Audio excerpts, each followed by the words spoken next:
Pinaunahan ni Pangulong Ferdinand R. Marcos Jr. ang paggunita ng Araw ng Kagitingan sa Bataan kahapon. Dito, binigyan diin ng Pangulong hindi malilimutan ang mahalagang ambag, sakripisyo at serbisyo ng mga veterano noong ikalawang digmaang pandaigdig. May report si Kenneth Pasyente.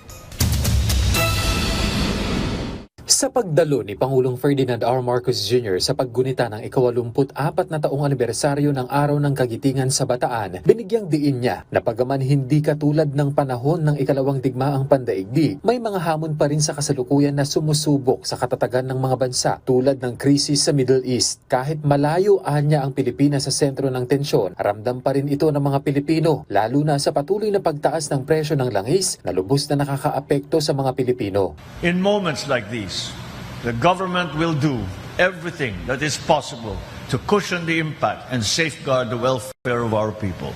Binigyang diin din niya na hindi lamang pamahalaan ang may tungkulin sa pagharap sa mga pagsubok na ito, kundi pati ang bawat Pilipino sa pamamagitan ng pagkakaisa at pakikipagkapwa. Sa ganitong paraan, may papalalim natin ang ating tiwala sa pamahalaan, ang ating malasakit sa kapwa, at ang ating pagmahal sa ating bayan. Dahil kapag iniisip natin ang kapakanan ng iba, mas nagiging malinaw kung bakit kailangan tayong magtulungan at magkaisa. Sa simpleng pag-unawa at pagdamay, nakakatulong tayong mapagaang ang bigat na dinadala ng ating mga kababayan. Giit niya, ang mga pagsubok sa kasalukuyan ay maihahalin tulad sa mga hamong hinarap ng mga veterano na nagpakita ng tapang at sakripisyo para sa bayan. At dito mas lalong nabibigyang kahulugan ang paggunita sa Araw ng Kagitingan. Sa nasabing okasyon, kinilala ng Pangulo ang mga veterano ng ikalawang digmaang pandaigdig bilang mga saksi ng kasaysayan at simbolo ng tapang at paglilingkod sa bayan. Let me once again recognize our veterans who are with us today. For you are living witnesses to history. You are the embodiments of strength and enduring symbols of what it means to serve something greater than yourself.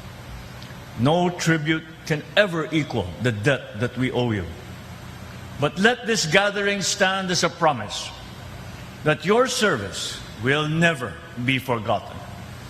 Your stories will always be told, and your legacy will drive us forward. Tinawag niya ang mga ito bilang mga bayaning walang takot na nakipaglaban kahit kapalit ang kanilang mga buhay. Tiniyak naman ng presidente na hindi kailanman mababaon sa limot ang kanilang sakripisyo at mananatiling gabay ang kanilang legasiya sa mga susunod na henerasyon. Siniguro rin nito na hindi natatapos sa pagkilala ang hakbang ng pamahalaan dahil tuloy-tuloy ang pagbibigay ng mga benepisyo para sa mga veterano at kanilang mga pamilya. Kabilang dito ang pagtatayo ng mga Veterans Hospital sa Visayas at Mindanao, pagbibigay ng separation benefits para sa mga may permanenteng disability at pagpapalawak ng healthcare services sa ilalim ng Valor Clinic. Ayon sa Pangulo, noong nakaraang taon ay nasa 2,630 veterano at kanilang dependents ang nakinabang sa Veterans Hospitalization and Medical Care Program, habang umaabot naman sa 146,896 pensioners kada buwan ang nakatatanggap ng benepisyo, habang 973 dependents ang nabigyan ng scholarship. As we honor the past, we are reminded that remembrance is a call to responsibility. The sacrifices of those who came before us demand vigilance, unity, and the continuing willpower to act in the present. Wala na sana yung bangayan, yung away-away. Pagkakaisa talaga kailangan para umunlad ang ating minamahal na bansang Pilipinas. Kenneth Pasyente para sa Pambansang TV sa Bagong Pilipinas.